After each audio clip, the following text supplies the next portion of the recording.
Hey guys, this is a step-by-step free guide for people who are having difficulty filling out the visit forms for Immigration Canada. Please note all the forms can be found on the website and it is for free.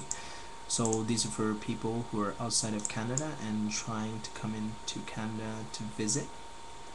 Okay, so first of all we want to go to www.cic.gc.ca, and first link you'll see you want as French or English. You want to select English, so let's go there. You should have a site like this. You click English. If you want it in French, you can click French.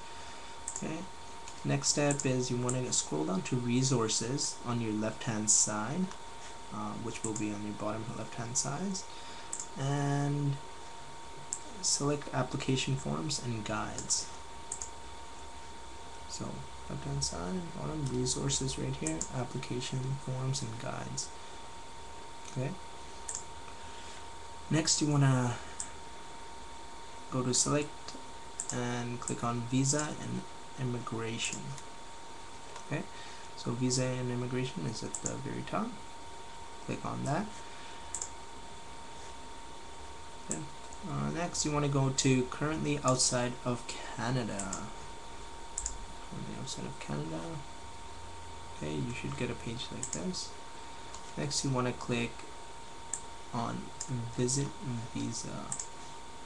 So there's work in Canada, study in Canada, and visit visa, which is your third one.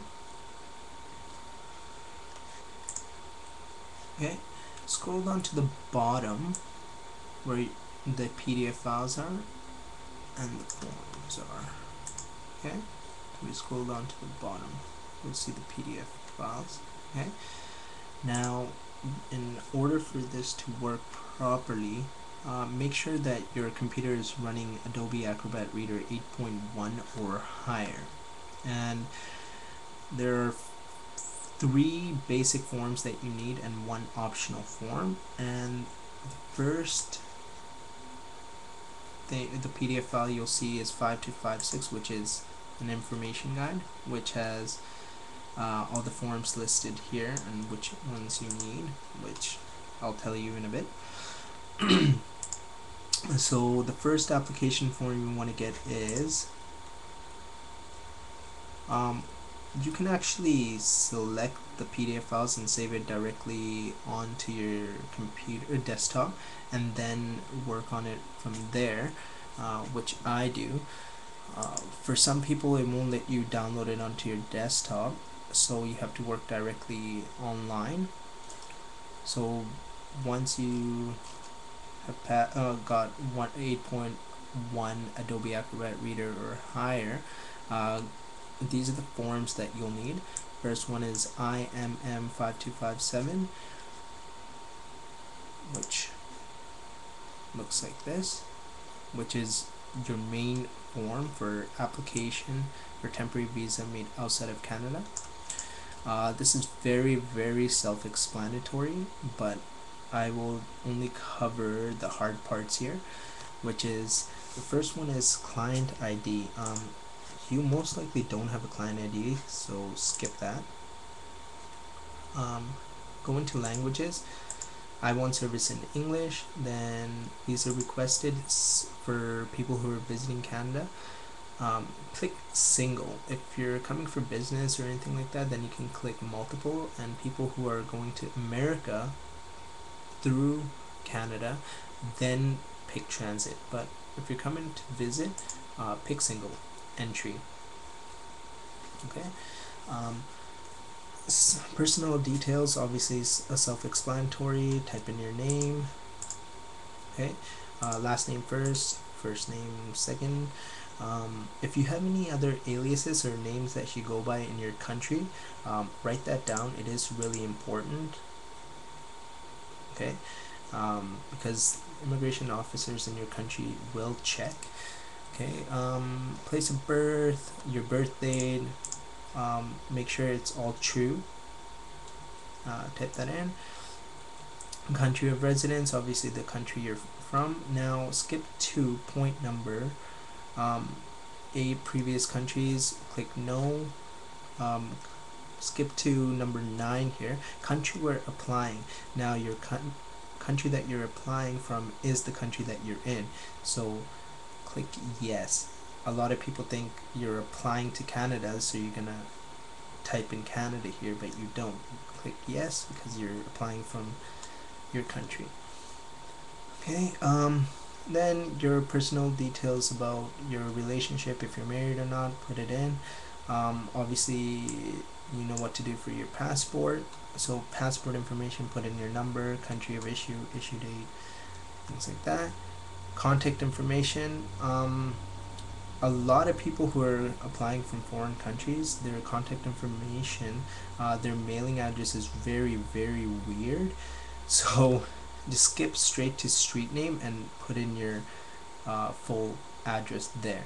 Okay, if you have a police station or if you're living in a village, write in the district, and everyone has a postal code. My best advice for residential address and current mailing address, which should be the same, if you have a friend or a family member living in the city and you're from the village, have their address on here and just say you live in that address. Okay, and type in your details for visiting Canada, say for tourism. If you're coming for business, obviously write business. Okay, it's really important if you're coming for tourism, write in the name of the person you're coming to see or the hotel and where the address of where they're living or where the hotel is. Okay, fill in the education section, employment section, then your background information, basically asking you if you have any major diseases or if you have committed any crimes or joined the military. Most likely it'll be a no, so just write no. If you put yes on any of this, your chances of coming to Canada to visit here are slim to none. Okay, then we go down to the bottom. Declaration, which will be your signature. Right beside it is the date, so put today's date, whatever today's date or whenever you're filling it out. Then here's the important part, you have to validate it before you print it. Okay, so validate, you'll get a bunch of barcodes on another page and then print. Okay, so you're done with this, then you go into IMM 5645, which is your family information. You have to, for your family information, write down your name. If you're married, common law, write down their information, mother, father. Section B is if you have any children, you have to write down their name, relationship to you. Okay, it is self-explanatory. If you don't have any children, there is a section here that says you don't have any children, so don't write anything. Okay. Section C is brother, sister, which most likely everyone has brothers and sisters. So write down their information, their name, relationship to you, marital status, and let's just go back to the top here. Click visitor. Most people forget that. And here you want to write your birthday, and right under it you want to write the country you're from. Beside it, your marital status. On this top line here of present address, where I'm typing right now, write your present address. Underneath it, write your occupation, so where you work.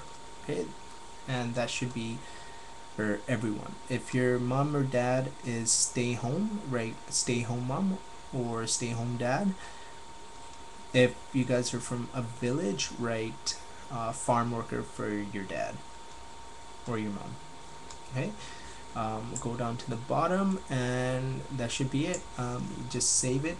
Oh yeah, you can't save it, so just print it and remember to sign and date it. If you like, you can just put the date before you print. Okay, so that's IMM 5645 form. Next you want to go to IMM 5484, which is on the website. I don't have it printed out. It's basically a checklist. Okay, you just need the checklist. It's one page. You don't have to fill anything out. You just need to print it out. Okay. Now your optional one is D. If you're getting help from a lawyer or a judge or an immigration officer, or a friend or a family member, you need to fill out IMM 5476, which is use of a representative. And you have to indicate whether you're paying them or if it's a free service. Most likely, if it's a friend or a family member, it will be free. And if it's a immigration officer or a judge or a lawyer, then it's not for free, and you have to state how much, and you have to fill this out true to date. But if you're using the help of someone else, most likely they know English. That's where they're helping you. So you don't have to worry about filling this out because it is complicated. They'll fill it out for you. You just have to sign it at the bottom. You have to sign it, they have to sign it, and they'll do all the work for you. You just sit back, relax, and wait for your visa to arrive. Alright? That is optional. But with this guide, you can do it yourself. Okay? Remember, it is really, really important that you validate IMM 5257 form before you print it. Okay? I do provide these filling out all these forms in different languages, especially Bengali and Hindi. So if you'd like, email me or let me know if you want it in Bengali, English, or any other languages like Cantonese, Mandarin. I also do have the forms translated in those languages. Thanks again for watching, guys, and if you'd like, post up any other forms like studying visa or anything like that, or work visa or permanent residence to Canada, let me know. I also help with immigration forms for US and Australia. Alright, thanks guys, thanks for watching, bye bye.